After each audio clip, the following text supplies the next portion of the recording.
2015학년도 9월 평가원 법과정치 3번 문제입니다. 민주주의의 유형을 구분하는 문제고요. 이제 7차 교육과정에서 새로운 교육과정, 우리 소위 8차라고 얘기하는 교육과정으로 오면서 민주주의 유형 구분할 때 지금 보시는 B와 같은 형식, 직접민주주의나 또는 대의민주주의 또는 참여민주주의 이렇게 설명하는 거는 참여 방식에 따른 민주주의의 유형을 구분하고 있는 거고요. 지금 보시는 자유민주주의와 사회민주주의, 민주주의이긴 민주주의인데 다시 얘기해서 국민들이 다 같이 정치에 참여하는 공화정의 형태를 띠고 있는데 이념적으로 자유주의를 중심으로 하느냐 사회주의를 중심으로 하느냐에 따라서 민주주의 유형을 두 가지로 나누는 거죠. 그래서 현재 A에 들어가는 유형은 이념에 따른 유형에 대한 내용이라고 보실 수가 있을 것 같습니다. 자, 그럼 문제에 대한 내용들을 하나씩 읽어보도록 할게요. 자, 다음은 민주주의의 유형을 구분한 거고요. 현재 A, 이념에 따른 유형으로 자유민주주의와 사회민주주의, 그 다음 참여 방식에 따른 유형으로 직접, 대의, 참여 등이 있는 것을 확인하실 수가 있죠.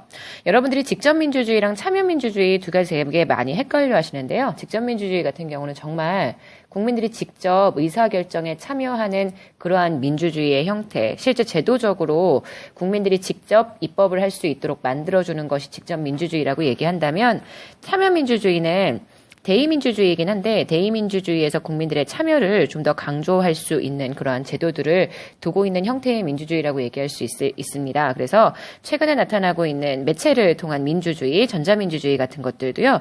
참여민주주의의 한 가지 유형이라고 생각을 해주시면 되겠죠. 자, 그럼 1번이에요.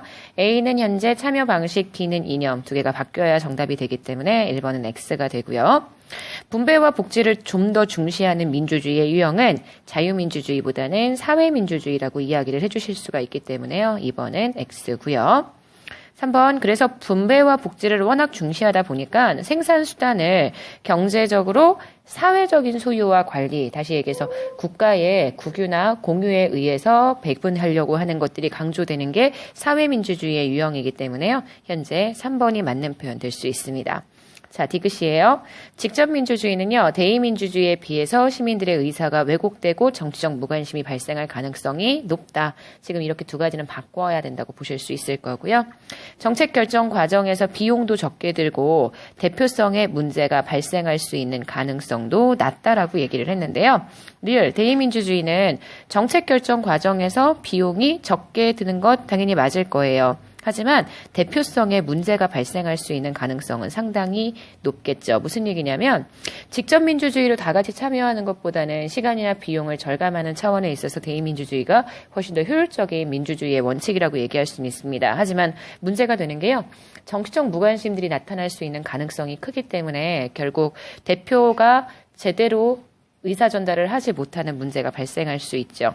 대표성의 문제라는 건 대표를 뽑아놨는데 대표가 현재 제대로 된 역할을 하지 않는 형태의 문제점을 설명하고 있는 거니까요.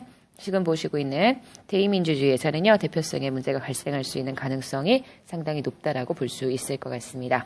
자, 저희 3번의 정답은요. 지금 3번 되는 거 보실 수 있을 거고요. 저희 이 문제는 여기까지 해설하도록 하겠습니다.